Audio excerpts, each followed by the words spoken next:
Ladies and gentlemen, good afternoon. It's really a pleasure to be a part of this honorable conversation. Now, I'm sure that many of the people in this room are familiar with the saying, 2 Jews, 3 opinions. And we've been using that to explain what we think is the exceptionally wide diversity in Jewish thought and practice, politics, and culture. I have news for you. If that's the case, then 2 Christians, 6 opinions. There are over 200 Christian denominations, that's admittedly a slippery term, in America alone. And so to attempt a conversation as broad as American Christians and Israel in 15 minutes is a little bit optimistic, but I'm going to try to give an overview, a sense of some of the factors that nuance the basic picture. And I'd like to finish by outlining some recommendations to help us build relations between American Christians and Israel in a productive way into the future. We can begin with a basic lay of the land. About 78% of Americans self-identify as Christian. That is 25% of Americans as Catholic and 52% as Protestants. Now, when we look specifically at the issue of Israel, the 2 main significant Christian groupings turn out to be evangelical Protestants and mainline Protestants. So while Roman Catholics indeed comprise the single largest Christian group in the US, their members' decision-making influence is necessarily limited by several factors. That includes a centralized hierarchical church structure and the political status of the Holy See. In general, though, the Roman Catholic Church has striven for a carefully balanced approach in its official pronouncements, treading the precarious waters of an international church. Leaving aside, though, the case of the Roman Catholic Church, we find that American Christian approaches to Israel can be broadly categorized into 2 groups: the approach of mainline Protestants and those that we can group together under the umbrella term evangelical Protestants. Evangelical Protestants make up about 37% of the American population, and mainline Protestants today only about 15%. Even though influence is not strictly a function of size, it's important to note that that 15% mainline Protestant Americans, that 15% has been a number that has steadily declined since the mid-1960s. In the mid-1960s, they constituted about 50% of the American population. So while these 2 clusters share roots in the Protestant Reformation, they are broadly far apart on hermeneutics, theology, social issues, and politics. That includes the issue of Israel. I'll just give a brief outline of each one's position on Israel.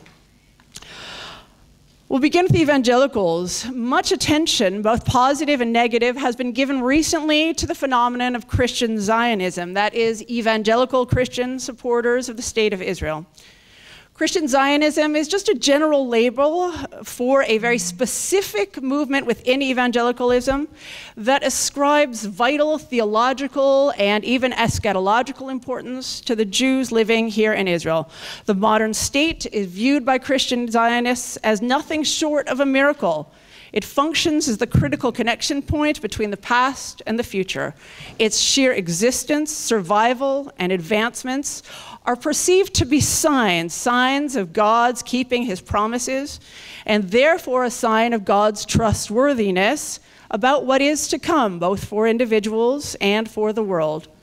So the Israeli nation state serves as a sign of the times, if you will, an arrow that points toward the future and the second coming of Christ and his millennial reign. In the Christian Zionist worldview, the state and its political history are explicit manifestations of the divine plan for the world. Christian Zionists see their Zionism and their focus on the Jews simply as a logical extension of their evangelical commitment to God and to his word. In their reading of the Bible, God has decreed a special role and status for the Jews. It is sealed in an eternal covenant, together with a promise to restore them to their land. Mainline Protestant denominations, however, tend toward a different approach, believing that while Jews do have a right to a state, the modern nation-state of Israel has no particular theological value. Rather, its value is in its role as a Jewish homeland and serving as a safe haven after the Shoah. Mainline Protestants are committed, like evangelicals, to a secure Israel. They just differ quite radically about how to get there. Mainline denominations tend to support policies and education that are based on the argument that the real barrier to peace is the Israeli occupation.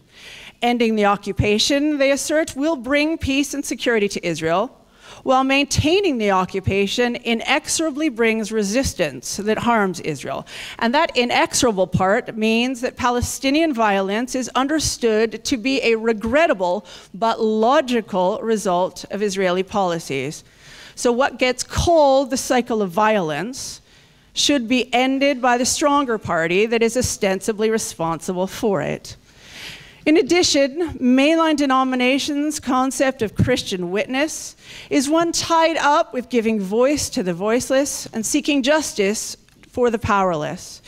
So they feel that their responsibility as Christians is to support and to give a platform for the powerless and dispossessed Palestinians. Finally, liberal Protestants argue that U.S. support for Israel harms American foreign and domestic interests, alienating potential allies, and siphoning much-needed funds from social programs at home into what they see as a militaristic, occupying, racist regime. No doubt these claims are aided by a studied lack of attention to history and to regional conflict, and they're made plausible by a tendency to flatten the diversity of Zionisms into a right-wing caricature. But even more important is how these mainline arguments are wrapped up with a Christian narrative in which the ethnic particularism of the Hebrew Bible that was felt to be overcome and fixed by Jesus Christ is understood to persist in what they see as Zionist racism and territorialism. These are the two basic positions. And for most Israelis, the situation seems perfectly clear. Evangelicals then are supporters of Israel, and mainline Protestants are not. But of course, the situation is more complicated than it looks. First, only about half of mainline Protestants self-identify as liberals. Every mainline Protestant denomination has also a conservative expression.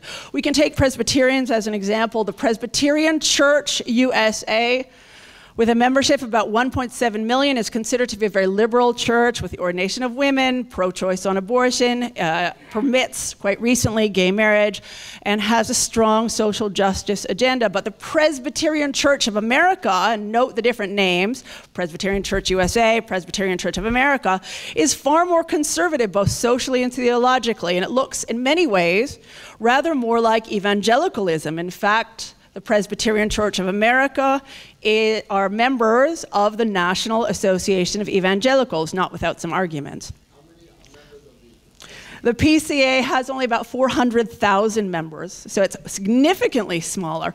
However, unlike the PCUSA, it is gaining members at such a rate that it's considered to be one of the fastest growing denominations in America. Second, we understand the positions of mainline Protestant denominations, unfortunately, through the lens of resolutions that are adopted at their General Assemblies. Again, continuing the example of the Presbyterian Church USA because of their recent divestment vote, delegates to their General Assembly are elected not only just from among leadership, either ministers or ruling elders, but they are also elected to be delegates to the General Assembly only by leaderships. By this, I want to show regular lay people in the Presbyterian Church USA cannot serve as voting members of the General Assembly, nor can they vote for voting members of the General Assembly. In addition, the Book of Order for the Presbyterian Church is extremely clear that the job of the delegate is not to reflect the will of the people, but rather to seek together to find and represent the will of Christ. This process for example, makes it very easy that what happens at the General Assembly is not necessarily representative of the opinions of the regular lay members of the church. So while mainline Protestant official bodies, Middle East mission agencies, and activists tend to espouse a very unbalanced agenda for Israel-Palestine, this probably does not reflect the attitudes of most members. In fact, using Pew Research from 2012, data shows that among white mainline Protestants, those that feel that the US is too supportive of Israel, that's 25%, is well matched by those who feel that the US is not supportive enough of Israel at 26%. Oh my, oh no. Get a little extra. I'll add them up. 67% then of white mainline Protestants feel that US support for Israel is about right or should grow. So while voices supporting BDS and the isolation of Israel are indeed to be heard within mainline denominations, they are probably given more prominence than the actual support they command.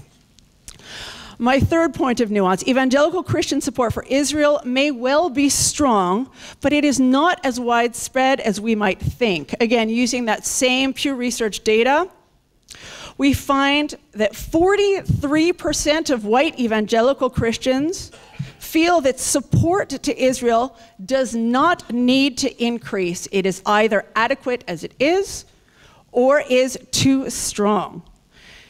In addition to those surprising numbers, there's actually an organized movement of evangelical pro-Palestinianism that is growing, especially among evangelical youth, whose one-sided justice rhetoric is very similar to that of mainline Protestants.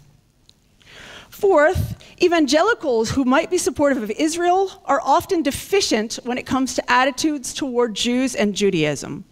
One of the basic difficulties here is that it is the mainline churches who have historically done the best work in advancing Jewish-Christian relations. Particularly in the 1960s and 1970s, liberal denominations began to change and develop their approach to questions of salvation and mission, creating an environment in which Jews could feel themselves and their religion worthy of respect. But evangelical Christians have largely been left out of this official dialogue movement, often by choice. When the World Evangelical Association finally did offer an official statement in 1989, the Willowbank Declaration on the Christian gospel and the Jewish people, like many other statements, this declaration acknowledges a Christian debt to the Jews, decries anti-Semitism, and denies the singling out of Jews as responsible for the crucifixion. But in contrast to most mainline Protestant statements, the overriding focus of this declaration is to affirm and encourage evangelism of the Jews and to categorically deny the sufficiency of the Mosaic covenant for salvation. So this leaves us with an interesting conundrum. The Christians who have been the most successful at combating anti-Semitism and anti-Judaism in their churches, most successful at ending missionary work to the Jews, and most successful at building productive interfaith social projects with Jews, have been the least able to deal with the Jewish insistence on a secure Israel and Israeli pessimism that this can be realized at this time under these conditions, side by side a Palestinian state. The Christians who seem most able to understand our existential fears and need for security have been rather less able to deal with our Judaism and belong to a movement with its own dark history of anti-Semitic tendencies. Okay, 2 minutes. So in the short time I have left, a few concrete proposals to ensure that the relationship of American Christians with Israel goes in a direction that is positive and constructive. First, we're going to have to learn to speak Christian, as it were. We need to equip Israelis and Jews with the tools to speak to different kinds of Christians. Simply exposing BDS tendencies isn't enough. We need to be able to engage more deeply with the issues, the texts, the theologies that motivate imbalanced Christian positions.